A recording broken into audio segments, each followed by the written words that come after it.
मथा छा लिखी छा लिखां छा लिखी छा लिखां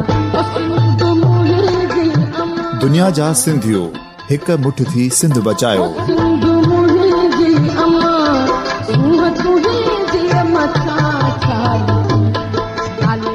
सिंध जो क़ौमी आवाज़ radio voice of Sindh London.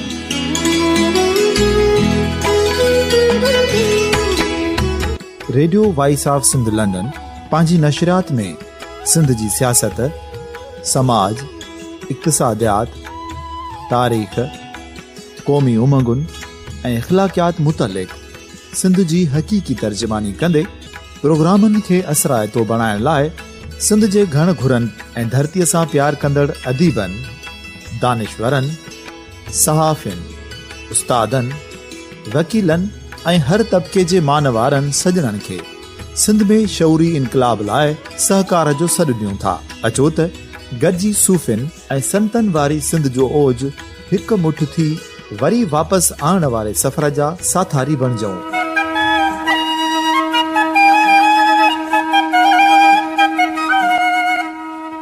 हिक नए सुबुह जी शुरूआत जो पड़ाॾो घर घर, ॻोठ ॻोठ ऐं शहर शहर ताईं पहुचायो।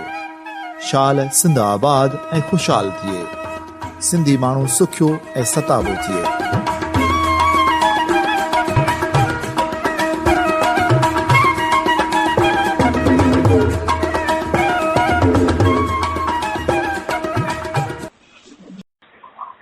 सामाइन radio voice of Sindh London तां अवां सभिनी खे भलीकार। आहियां अवां जो पंहिंजो अली नवाज़ आरी सर। मौजूद सामाइन radio voice of Sindh London जे जग मशहूर प्रोग्राम दात जा 10 में असां सिंधी अदब में औरतुनि जो हिसो जे सिरे हेठि गुज़िरियल 2 सालनि खां हफ़्तेवार प्रोग्राम कंदा रहिया आहियूं। असांजे हिन सिंधी अदब में औरतुनि जो हिसो प्रोग्राम जी वञी अॼु पुॼाणीअ ते पहुतो आहे। अॼु असांजो आख़िरी प्रोग्राम जूं जेके 4 मानाइतूं लेखिकाऊं आहिनि उहे आहिनि नीलूफर जोयो, विमी सदारंगाणी, वीना शरंगी ऐं वेंगस मंगी।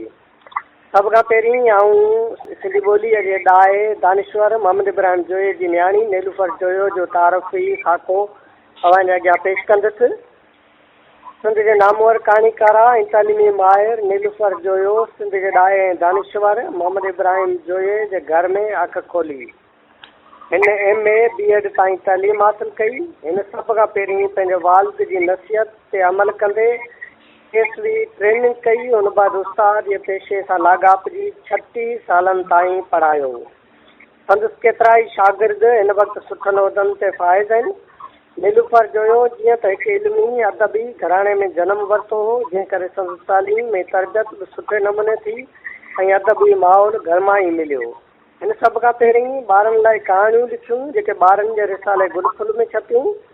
उन बाद हिन वॾनि लाइ बि कहाणियूं लिखियूं। संदसि पहिरीं कहाणी ऐं चंड उजामी वियो 1972 ईस्वी में नई ज़िंदगीअ में छपी।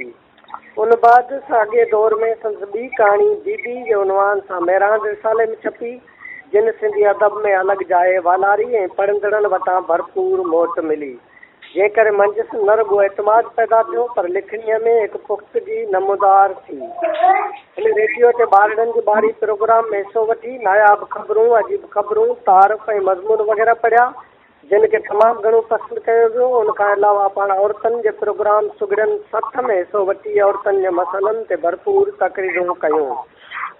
हिन कहाणियुनि खां अलावा मज़मून बि लिखिया जेके तमामु घणा मयारी आहिनि। हिन जो पहिरियों मज़मून फिक्शन छा आहे हो जेको नवनि लिखंदड़नि ऐं उस्तादनि लाइ तमामु घणो कारआमद आहे। नीलूफर जोयो पंहिंजे दौर जी हिकु मंझंदि कहाणीकारा हुई। संदसि कहाणियुनि में फिक्शन सां गॾु जिद्दत पसंदी आहे। संदसि कहाणियूं उन वक़्त जे माया नाज़ रिसालनि नई ज़िंदगी, मेरान ऐं मारवी में छपजंदियूं रहियूं। हिन जी अदबी तरबियत संदसि वालिद साहब मोहम्मद इब्राहिम जोए कई ऐं ज़िंदगीअ जे हर मोड़ ते संदसि उत्साह बणियल रहियो। ऐं संदसि वालिदा पिणु सुलझियल ख़ातून हुई, जंहिंजो अंदाज़ो जोए साहब जे ॾांहुं लिखियल ख़तनि मां करे सघिजे थो। नीलूफर जोयो अदब में मुख़्तसर अरसो रही। हिन तमामु थोरो लिखियो पर मयारी लिखियो। संदसि कहाणियुनि जो मजमूओ सामाई तां सुख विया जे नाले सां 1980 ईस्वी में छपियो। हिन मजमूए में संदसि कुल 13 कहाणियूं शामिल आहिनि। हिन कहाणियुनि में औरतुनि ऐं ॿारनि जे ज़िंदगियुनि ते भरपूर लिखियो आहे। औरत जे मुआशरे में थींदड़ तज़लील ऐं उन जे रुतबे खे बयानु करण खां अलावा समाज में थींदड़ बेक़ाइदगियुनि, समाजी अणबराबरी ऐं ॿियनि मौज़ूअनि खे निंदियो आहे। संदसि कहाणियूं हर दौर जो आईनो चई सघजनि थियूं। सिंधी ॿोली जी हिन ख़ूबसूरत कहाणीकारा 13 जनवरी 1999 ईस्वी ते वफ़ात कई। मुंहिंजो सामईन, असांजे अॼोके प्रोग्राम जी ॿी लेखिका आहे विमी सदारंगाणी। सिंध ऐं हिंद जे ॿाराणे अदब जी लेखिका, कहाणीकारा, शाइरा विमी सदारंगाणी 15 अगस्त 1971 ईस्वी ते अजमेर राजस्थान में रामचंद्र सदारंगाणीअ जे घर में जनमु वरितो।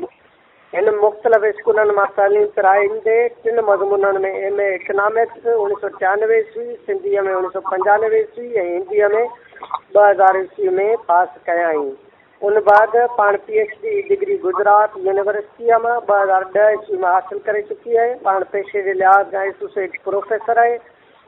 उहा अगस्त 1995 ईस्वी खां दर्स तदरीस सां लाॻापियल आहे। हिन वक़्तु सिंधी विभाग Tolani art science college Adipur में दर्स ॾेई रही आहे ऐं गॾोगॾु इंस्टीट्यूट ऑफ सिंधालाजी आदिपुर जे इल्मी, अदबी, तहज़ीबी, सक़ाफ़ती सरगर्मियुनि में हिसो वठंदी रहे थी। सिंधालाजी जल्द संदसि ॿियो घर बणिजी वियो आहे। विमी सदारंगाणी जेतोणीकि जनम हिंदुस्तान में वरितो आहे, पर हिन जे मन में सिंध वसे थी। हिन जा वॾा सिंध में ख़ुदाबाद दादू ज़िले में रहंदा हुआ। विरांगे सबबु सिंध छॾे हिंद विया ऐं विमी पंहिंजे ॾाॾाणे तोड़े नानाणे विरसे सिंध सां अहिड़ो त नातो गॾियो जो हिन जॾहिं अञा सिंध जी मुक़दस मिटी खे छुयो बि न हो त हुननि जे अंदरि मां सिंध धरतीअ लाइ अहिड़ियूं त कविताऊं उतरी निकितियूं जिन में सिंध जो सॼो रूह समाइजी वियो या हूअ पाण सिंध जे रूह में समाइजी वई। अहिड़ी हिकिड़ी कविता जेका हुन सिंध ॾिसण खां पहिरीं सरजी हुई, जंहिंमें हुन सिंध ॾिसणु, सिंध जी मुक़दस मिटीअ खे छुअणु, लतीफ़ जी नगरीअ खे पंहिंजे नेणनि में समाइण जी जेका हसरत कई आहे, जंहिंमें संदसि समूरनि जज़्बनि जी सचाई, उमंग, अणकुट ऐं अता प्यार जी झलक पसिजे थी ऐं संदसि तख़यल जी उॾाम जो अंदाज़ो थिए थो त हू वाक़ई आर्टिस्ट शाइरा आहे जेका बिना ॾिठे ॿेड़ी तख़लीक़ करे, जंहिंमें तख़लीक़ जो समूरो हुसन ॾियारी जे ॾीए वांगुरु टमकंदो नज़र अचे। तो वटि अचणु चाहियां थी सिंधड़ी, तो वटि अचणु चाहियां थी सिंधड़ी, मां तो वटि अचणु चाहियां थी। इहो सही आहे त मूं कॾहिं तुंहिंजी गोद न माणी, इहो बि सही आहे त साध ॿिले जी बांह में बाहूं विझी कॾहिं ॻाल्हियूं न कयूं अथमि। इहो बि सच आहे त कंवर जी लोली मुंहिंजे कननि में कॾहिं कान पेई आहे। सभु तोसां मिलण लाइ बेचैन आहियां, आख़िर तो वटि अहिड़ो छा आहे जो तुंहिंजे ज़िक्र ते पथर जे अखियुनि में सिंधू नज़र अचे थी। तोखे मूं ॾिठो कोन्हे, ईश्वर खे बि न, शाह सचल सामी सभई मुंहिंजा पेन फ्रेंड थी पिया आहिनि। अच्छा ॿुधाए, जे मां तोखे ख़त लिखां जवाबु मिलंदो? मिलण लाइ चवंदीअ, मां तोसां गॾिजण थी चाहियां मुंहिंजी सिंधड़ी। विमी सदारंगाणी हिंद जे लेखिकाउनि में मौजूदा टीम जी नामवर लेखिका आहे। हू सिंधी ॿोलीअ सां बेहद उनसियत रखे थी। हिन सिंधी अदब जे मुख़्तलिफ़ सिन्फ़नि में निहायत ई मयारी लिखियो आहे। वटि लिखण जो ॾांहुं पुरअसर ऐं वणंदड़ आहे। जेतोणीकि हिन पंहिंजे सरज़मीन आहे, पंहिंजी मिटी आहे, पोइ बि संदसि लिखणनि मां सिंध जी चीची मिटीअ जी ख़ुशबू अचे थी। हिन कहाणियुनि तोड़े कविताउनि में ठेठ सिंधी ॿोली इस्तेमालु करण जी शौरी कोशिशि कई आहे। हिन जे कहाणियुनि जा किरदार बुर्दबार आहिनि। हिन मायूसीअ खां पंहिंजे किरदारनि खे बचाइण जो पूरो जतन कयो आहे।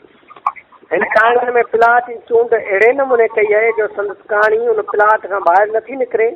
हिन जूं ॿाराणियूं कहाणियूं बि ॿारनि जे ज़हनी ओसर लाइ निहायत काराइतियूं आहिनि, छाकाणि जो हिन कहाणियुनि खे ॿारनि जे ज़हन मूजिबि हलण ॾिनो आहे। हू किथे बि ॿारनि कहाणियुनि में ज़हनी मुंझारो पैदा नथी करे, ॿार जी ज़हनी सतह मूजिबि हुननि खे सम्झाइण जो अंदाज़ बि वणंदड़ रखियो आहे। हूअ बि पाण हिकु उस्तादु आहे ऐं उस्ताद खे ॿार जी सोच जो पूरो अंदाज़ो हूंदो आहे। पंहिंजो उस्ताद लेखक बणिजी ॿार जी रहनुमाई करे त आउं सम्झां थो ॿार लाइ अहिड़ो ॿियो मकतब थी नथो सघे। विमी पंहिंजी नंढड़ीअ जमार में हिन वक़्त ताईं केतिरा ई किताब लिखी चुकी आहे, जिन में सिंधी पहिरियों किताब 1994 ईस्वी, सिंधी ॿियो किताब 1994 ईस्वी, मुखड़ियूं ॿारनि लाइ रेडियो नाटक 1995 ईस्वी, सुनहरी रंग जी काराण शाइरी 1996 ईस्वी, सिंधी अखर माला पहिरियों भाङू 1997 ईस्वी, सिंधी अखरमाला ॿियो भाङू 1997 ईस्वी, सिंधी पाठमाला पहिरियों 1997 ईस्वी, ॿिलीअ जो स्कूल ॿारनि लाइ शाइरी 1998 ईस्वी, सबाजी राणी ॿारनि लाइ कहाणियूं 1998 ईस्वी, मम्मी छो आहे मोनूलाग 2000 ईस्वी, सिंध में छपियल सिज अलाए किथे किरी पियो शाइरी 2004 ईस्वी, सवाल की तलाश में हिंदी शाइरी 2011 ईस्वी शामिल आहिनि। हेमी सदारंगाणीअ जो ॿारनि लाइ एतिरो लिखणु हिन जे ॿारनि सां प्यार जी शाइरी आहे। हिन जे मन अंदरि जे कंहिं कुंड में को उगम ॿार वसे थो जेको हुनखे ॿारनि लाइ लिखण ते उत्साहे थो।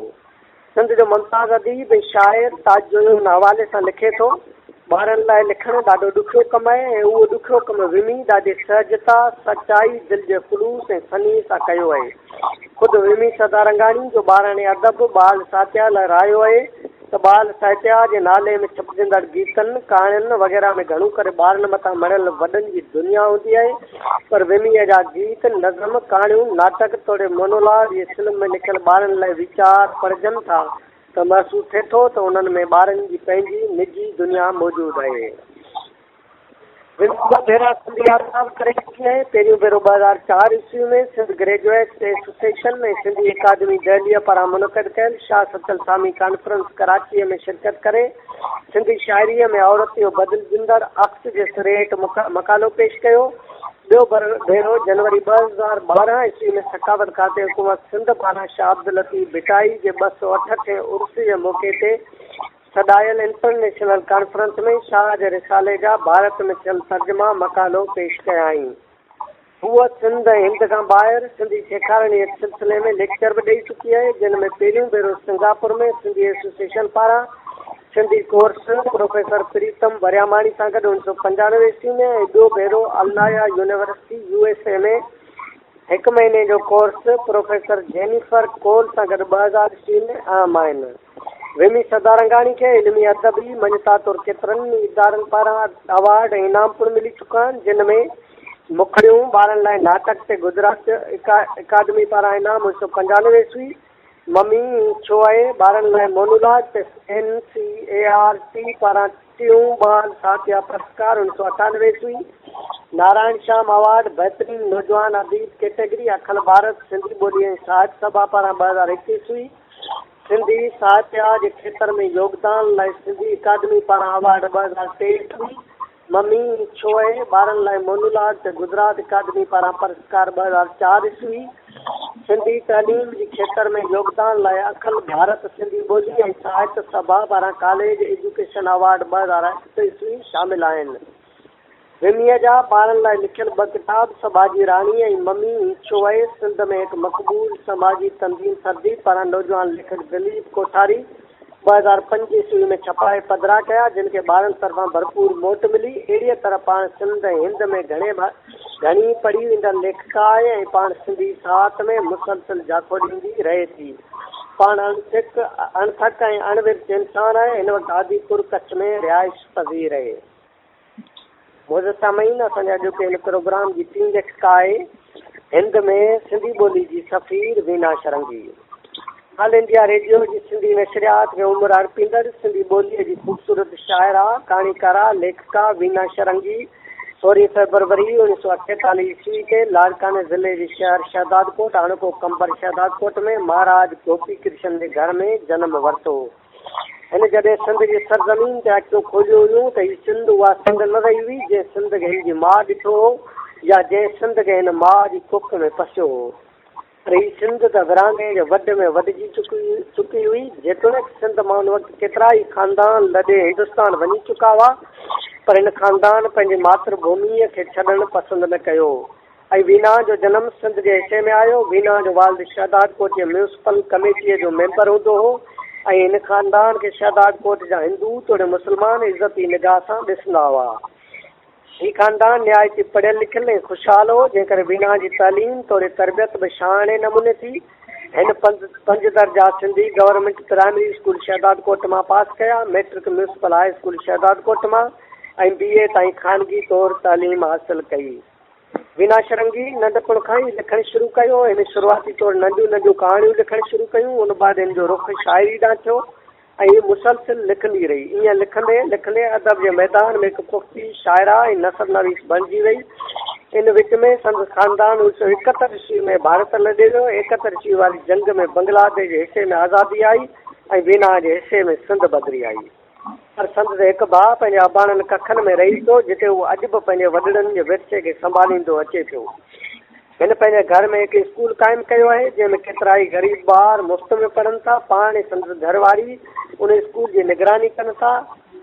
हीउ शहदाद कोट जो हिकु बहितरीनु सिलाई इदारो आहे, जंहिंमें ॿारनि खे पढ़ाईअ सां गॾु कपिड़ा बि ॾिना वञनि था। वीना जॾहिं भारत पहुती हुई त हिन पंहिंजे लिखड़नि खे मंज़र आम कयो ऐं उन दौर में ऑल इंडिया रेडियो जी सिंधी नशरियात शुरू थी त पाण उन सां लाॻापिजी वई।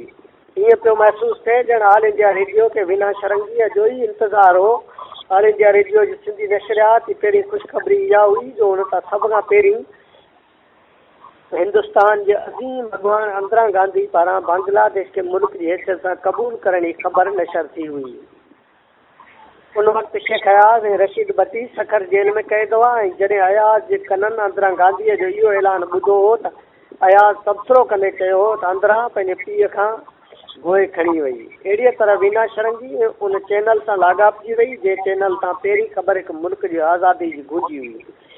वीना ऑल इंडिया रेडियो तां सिंध ऐं सिंधी ॿोलीअ जे लाइ केतिरा ई प्रोग्राम नशर कया, जेतोणीकि हिन दौर में हिन मुल्क में बि सिंधी नशरियात एतिरी न हलंदी हुई जेतिरी ऑल इंडिया रेडियो तां हलंदी हुई। जेकर सिंध जे ॿाहिरां जा माण्हू ख़ासि तौर ते ऑल इंडिया रेडियो जी सिंधी नशरियात जो ई इंतज़ारु कंदा हुआ। हिकु त सिंधी ॿोल ॿुधण लाइ मिलंदा हुआ, ॿियो त वीना जे आवाज़ में बि रिदम हूंदो हो ऐं संदसि अंदाज़ बयां बि वणंदड़ हूंदो हो। वीना ऑल इंडिया रेडियो ते अनाउंसर, प्रोड्यूसर, ब्रॉडकास्टर ऐं तर्जुमे नगार जी हैसियत सां वॾे अरसे ताईं सलाहियत रही। इन केतिरनि ई आलमी पाए जा अॻवाननि जा इंटरव्यू कया, जिन में मोहतरमा बेनज़ीर भुट्टो जो बि ख़ुसूसी इंटरव्यू शामिल आहे।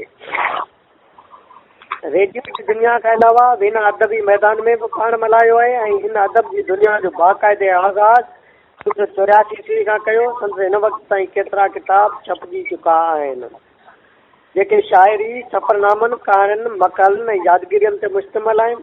हिन अदब जे हर सिनफ़ सां भरपूर जमा कयो आहे। उहो हिकु ई वक़्तु शाइरा बि आहे त नसर नवीस बि आहे। संदसि नसर बि नज़माणो आहे। संदसि ॿोली न्याय जी वणंदड़ ऐं सादी आहे। जहिड़ी रीति संदसि सभा वणंदड़ आहे, तहिड़ी रीति संदसि लिखड़ियूं बि दिलि खे छुहंदड़ आहिनि ऐं संदसि लिखड़नि जा मौज़ू बि आम आहिनि।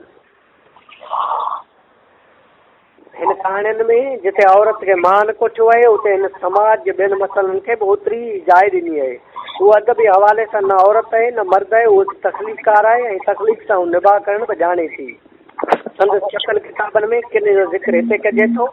संदसि पहिरियों किताब कीअं विसारिया वेड़ी थियनि 1984 ईस्वी में छपियो, जेको संदसि यादगिरियुनि ते मुश्तमिल आहे। हिन किताब में वीना पंहिंजी ज़िंदगीअ सां लाॻापियल अहिड़ियूं सारियूं आहिनि जेके पढ़ंदड़ खे मालूमात ॾियण सां गॾु लुत्फ़ अंदोज़ बि कनि थियूं। ॿियो किताब मुंहिंजे पेशे जा गुल वखार 1984 ईस्वी में छपियो, जंहिंमें हिन रेडियो वारी नौकरीअ जे यादगिरियुनि खे कलमबंद कयो आहे ऐं नौकरी दौरान थींदड़ तजुर्बनि, पेश ईंदड़ मुश्किलातुनि ऐं रवैयनि खे न्याय जी बेबाकी सां चिटियो आहे।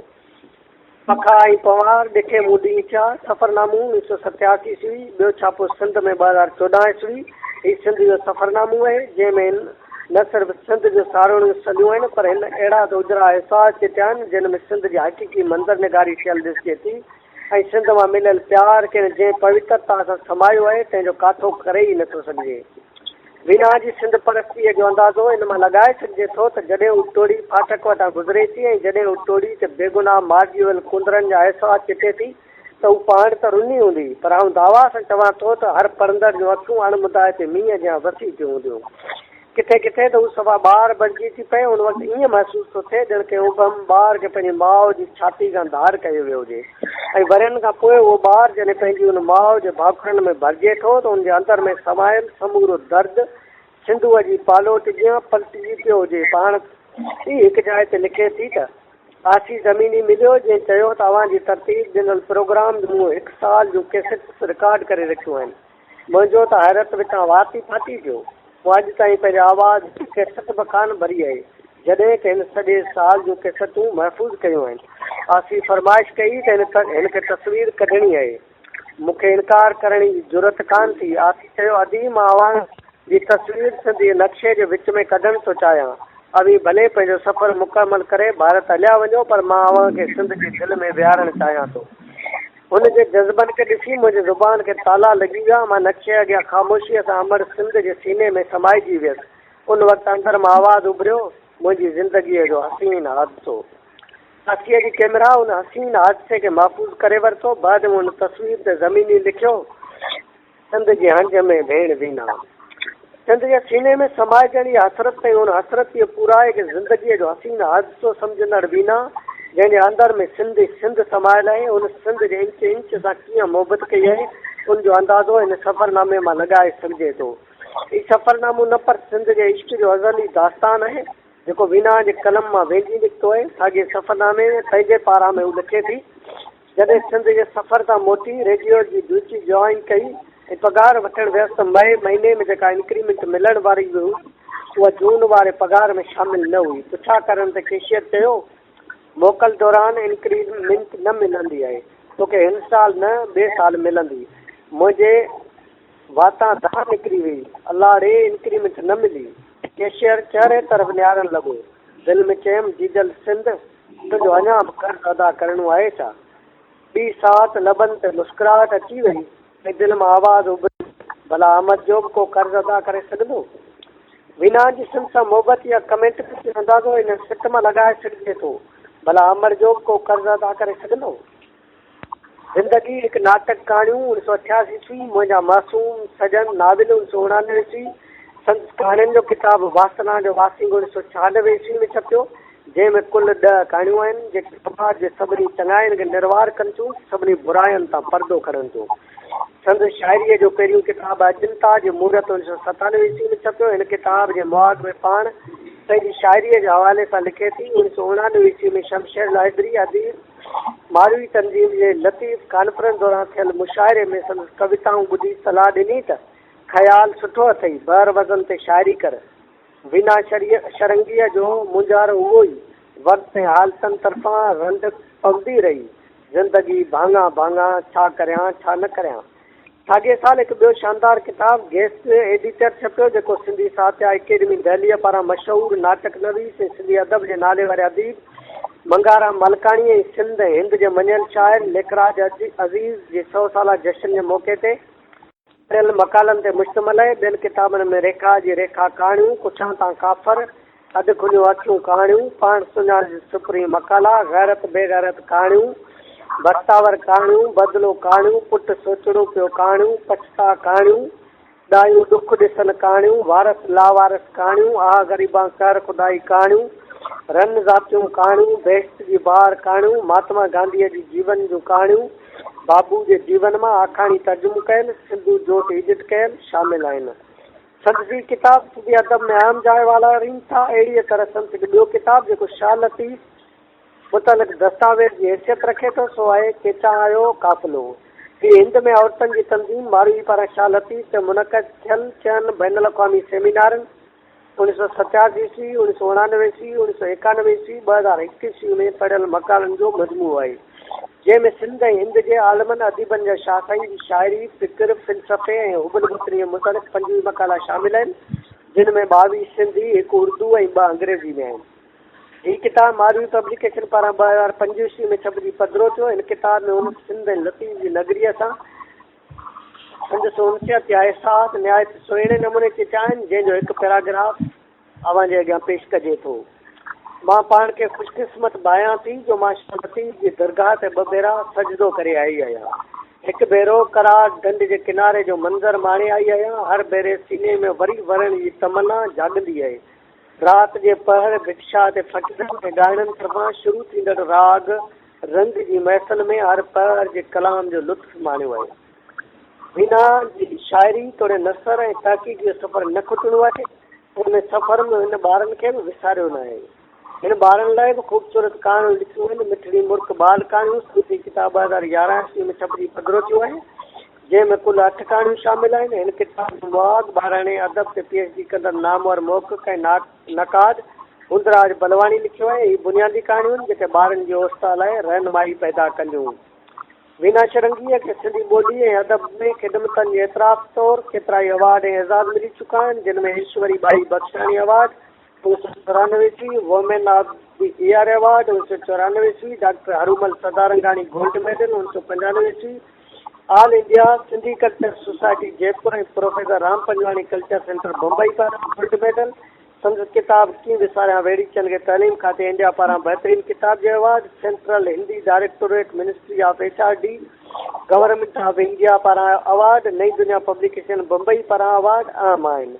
उनखां अलावा पाण केतिरनि ई इल्मी अदबी ऐं समाजी इदारनि जी मेंबर पिणु रही चुकी आहे, जिन में सिंधी ॿोलीअ जे वाधारे वारी क़ौमी काउंसिल जी मेंबर, दहली सिंधी अकेडमीअ जी एग्ज़ीक्यूटिव मेंबर, औरतुनि जी समाजी तंज़ीम मारवी जी जनरल सेक्रेटरी नुमाया आहिनि। पाण हिन वक़्तु centre science academy Sindhi advisory board जी मरकज़ी काउंसिल जी मेंबर आहे।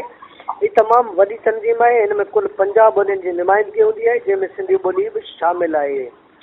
बिना चरंगीअ जो नालो सिंध तोड़े हिंद में सिंधी ॿोली ऐं अदब जे हवाले सां सगारो आहे।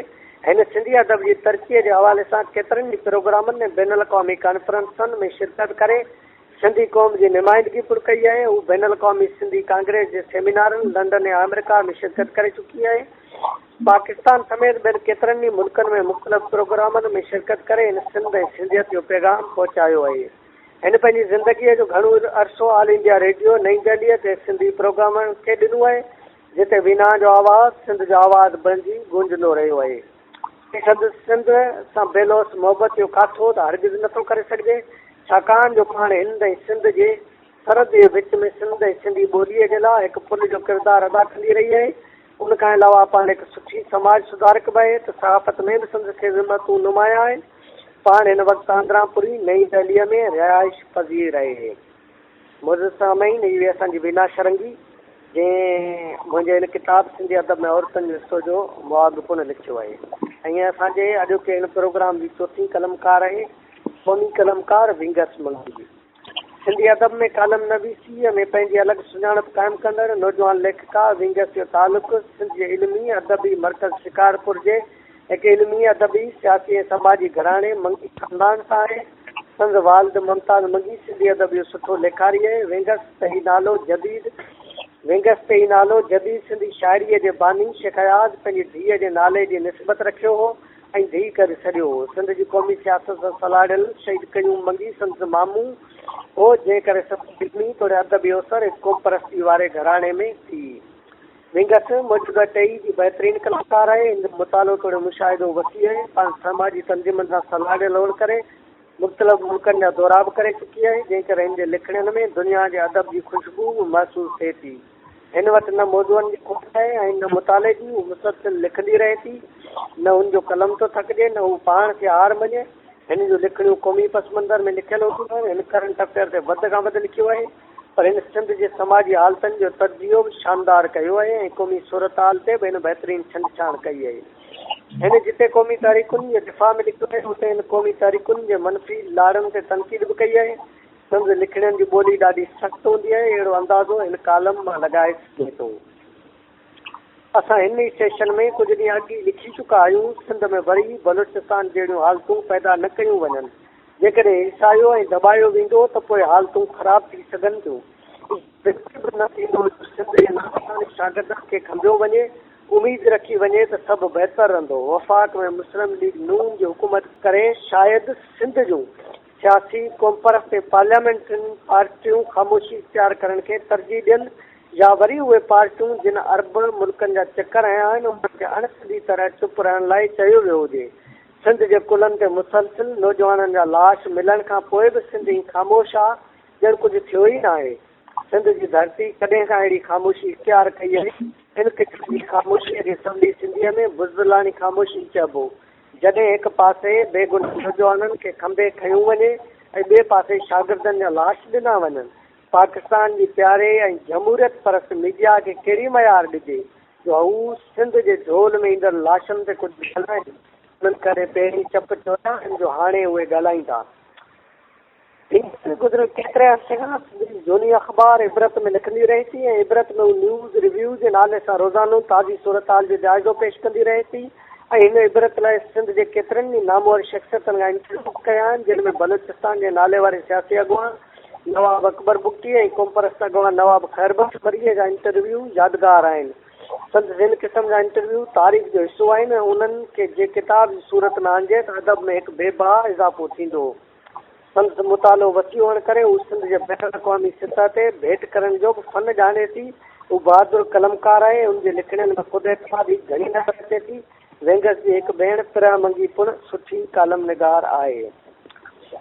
मुज़ सामईन, radio voice of Sindh London तां तव्हां ॿुधियो सिंध जे चइनि मानाचिल लेखकाउनि जो तारीफ़ी खाको ऐं असांजे हिन सिंधी अदब में औरतुनि जो हिसो सिलसिले जो इहा अॼोको आख़िरी प्रोग्राम हो। इंशाअल्लाह वरी कंहिं ॿिए प्रोग्राम सां ईंदड़ हफ़्ते अवां सां गॾु हाणे पंहिंजे मेज़बान अली नवाज़ आरी सर खे ॾींदा इजाज़त। सिंध सलामत, साथ सलामत। अवां जी समातुनि ताईं radio voice of Sindh London